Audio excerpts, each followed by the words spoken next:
Welcome to my channel Java Tutorials. This video is an introduction on Java.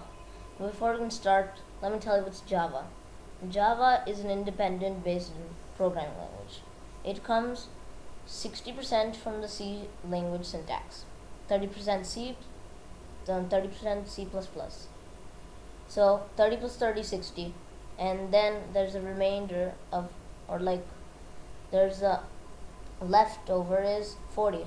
So 60, if you ever studied C language, you would know 60% of it. The 40% you'll learn later on in my Java tutorials. Now that you know what Java is, you have to have a Java editor. In case you don't know what an editor is a program which is used to run and execute your code. I recommend you download Eclipse Committers Mars because it's one of the most best Java editors I know. Or you could do NetBeans, but I really recommend Eclipse Committers Mars because I'm only going to do my tutorials on Eclipse. Anyways, I've already loaded my Eclipse, and once you load it, you'll have this. You won't have any of this file icons. These file icons are projects. This Java tutorials is my file or project for all your tutorials. So to create a Java project, you just have to come here where it's news, and then click the arrow. Don't click this. I don't know. Just click this arrow, and you'll have a bunch of these. What you're gonna click is Java project or project. So once you click it, you'll have this box open like this. And wait, there's this dialog box. It'll say create a Java project name, and then you can put the use default location. You can change it anywhere you want. I put in my workspace, which you'll get where I'm gonna do all my Eclipse. Workspace is where you do all your Eclipse works. It's made already by default, but you can change the location if you want. I kept it on my workspace. Okay, so you'd enter your project name S, and then you'd click finish, and it would create it for you. But since I already have mine, I'm creating a class where I'm gonna teach you how to write hello world. So first I'm going to type this as hello, and you can't put spaces in your class. And before you create this world, you first and sometimes if this isn't if this is empty, you first have to go to browse and click your project, and then put it on source. Click on source, and then you're able to finish. In case you have that problem, I have that problem. Okay, and you can't put spaces in your class name. Like for example, if I put it, type name is not valid, hello world is not valid, identifier. I can't click finish. That's why I'm putting an underscore. And you want to click this because this is the main method used in Java. And this will already be by default, okay? So leave it like this, but I recommend you click this so you get this auto-generated statement for you. You'll get this auto-generated statement. So see, as I have only 2 projects here, and in your source you'll have default package, which has the 2 classes. This class is loaded, and see, as you click that or tick mark that box, you'd have this statement, or what do you call it? It's called sorry guys, I'm really confused about this. This is called notes. I'm just gonna call this notes. Whenever in Java you put 2 slashes, these are notes basically. Notes are basically to help you define what it is. Like if some programmer came in only new C and wants to learn Java, or doesn't know what the statement is, then I wasn't there, I could have just wrote here main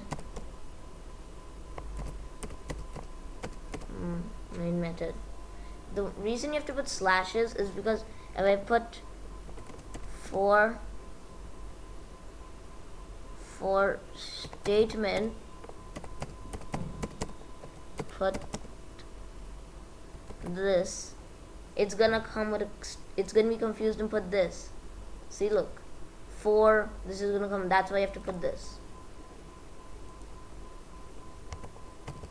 See, now there's different types of notes you can put. Like some are, this is a one-line note. There's different. You can, okay. Anyways, let's start. The command to write a string, or what do you call a sentence, is system.out.println. Sorry guys, it's taking a little while. Let me explain you this, guys. If you don't understand these curly braces, or you're new to programming, let me tell you about them. See, curly braces, like if you've ever done a document, it has a text body, right? Well, a program's gonna have its own body, like this, and the code has to be inside these two statements. Statements should have these. So this is the main method. This is used for every program, and you have to define the code inside of it. So if you click this, it's gonna highlight this. If you can see it literally. Let me remove this. Wait. Now you can see this is highlighted. Wait. Wait. I don't know why. It's highlighted here. You can see it. See, now if you click here, this is highlighted. So it has to be inside the body, otherwise it won't work. So then type system.out.println, and this is also used for finding arguments. String args is like used for finding an argument. So then you're gonna put these quotes.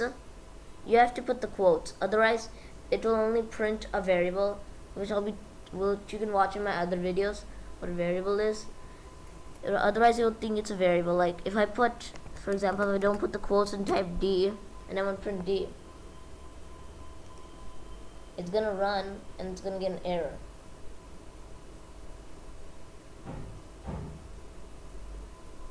Errors. If I proceed, even if you proceed in this, it's gonna get an error. Look.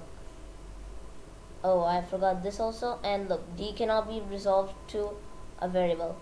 And I forgot. In every command you put, commands are different from statements. Statements have these curly braces, but this is a command, so you have to put a semicolon at every end of a command. So now see, D cannot be resolved to a variable.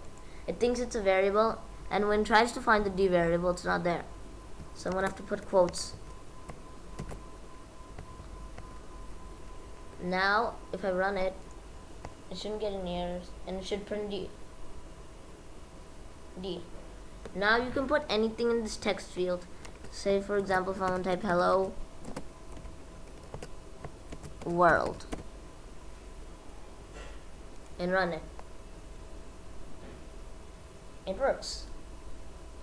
So now you know, guys, how you can type a string in Java. You can also use print, system.out.print. Basically the purpose of println is like println, print next line. So it will print this text box at the next line. Say for example, if I make another one here and this same line,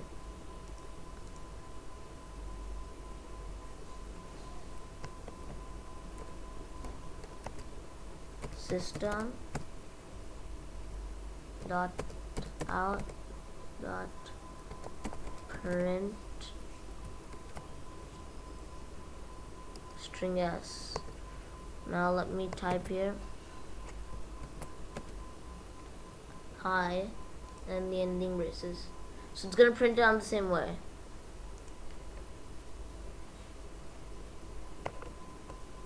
Hi. That's strange, but usually it's actually used for this is a println, so if you want to print the next line, it'll actually print it for you. It's gonna be used later on when we use for loop and other things. I'm gonna be teaching you loops later on, guys. So thank you for watching, and please make sure to leave a big fat thumbs up if you like this video, and please make sure to subscribe. Thank you, and peace.